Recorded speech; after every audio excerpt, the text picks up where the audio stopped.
শেখ হাসিনাকে নিয়ে ভারত সরকার কি করবে সে নিয়ে নানা জল্পনা কল্পনা চলছে ভারত সরকারের বিভিন্ন মহলে। আপনারা জানেন গত 5 আগস্ট বাংলাদেশে ছাত্র এবং গণ আন্দোলনের মুখে পদত্যাগ করে ভারতে পালিয়ে যাওয়ার পর ভারত সরকার শেখ হাসিনা এবং তার ছোট বোন শেখ রেহানাকে একটি নিরাপদ গোপন আশ্রয়ে রেখেছে। সেখানে কোনো মানুষজন তার সাথে দেখা করতে পারেনি।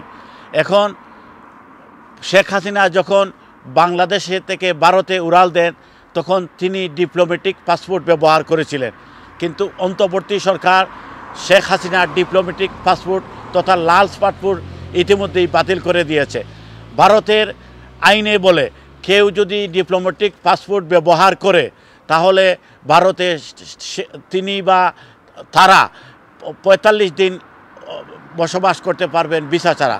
কিন্তু যেহেতু অন্তর্বর্তী সরকার শেখ হাসিনার ডিপ্লোম্যাটিক পাসপোর্ট ব্যবহার করেছে এবং ইতিমধ্যেই ভারতে যাওয়ার পরে 25 দিন অতিবাহিত হয়ে গেছে, ভারত সরকার শেখ হাসিনার পরবর্তী ডেস্টিনেশন নিয়ে চিন্তাভাবনা করছে।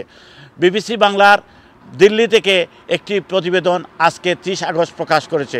সেই প্রতিবেদনে বলা হয়েছে ভারত সরকারের কাছে শেখ হাসিনার বিষয়ে 3টি অপশন খোলা রয়েছে। প্রথম অপশনটি হলো ভারত সরকার মনে করছে শেখ হাসিনা যদি কোনো তৃতীয় রাষ্ট্রে রাজনৈতিক আশ্রয় পান তাহলে তাদের জন্য সর্বশেষ সবচেয়ে ভালো উপায়।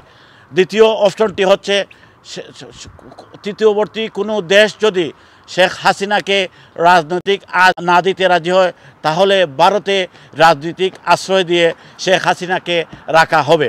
তৃতীয় অপশনে বলা হয়েছে ভারত সরকার চেষ্টা করছে বাংলাদেশের যদি কোনো অনুকূল পরিস্থিতি চলে আসে শেখ হাসিনা বাংলাদেশে গেলে হয়তো এই অপশনটা দেখা যেতে পারে, কিন্তু তৃতীয় অপশনের ব্যাপারে এখনও কোনো নির্ভরযোগ্য আলোচনা হচ্ছে না। এদিকে শেখ হাসিনার যেহেতু পাসপোর্ট নেই, তার ডিপ্লোম্যাটিক পাসপোর্টটি বাতিল হয়ে গেছে, সে বিষয়ে শেখ হাসিনা যদি তৃতীয় কোনো রাষ্ট্রে আশ্রয় দিতে চান, আশ্রয় পেতে চান অথবা ট্রাভেল করতে চান তাহলে কি নিয়ে ট্রাভেল করবেন সে বিষয়ে বিবিসি বাংলার সাথে একটি সাক্ষাৎকার দিয়েছেন বাংলাদেশে নিযুক্ত ভারতের সাবেক হাই কমিশনার রিবা গাঙ্গুলি বলেছেন ভারতের জন্য সেটি কোনো সমস্যাই নয়। ভারত সরকার ট্রাভেল ডকুমেন্ট দিয়ে শেখ হাসিনাকে যে কোনো দেশে পাঠাতে পারে, যা অতীতে তিব্বতের অনেক মানুষের ভারতীয় পাসপোর্ট নেই কিন্তু তারা ট্রাভেল ডকুমেন্ট ব্যবহার করে বিশ্বের বিভিন্ন দেশে ভ্রমণ করছে।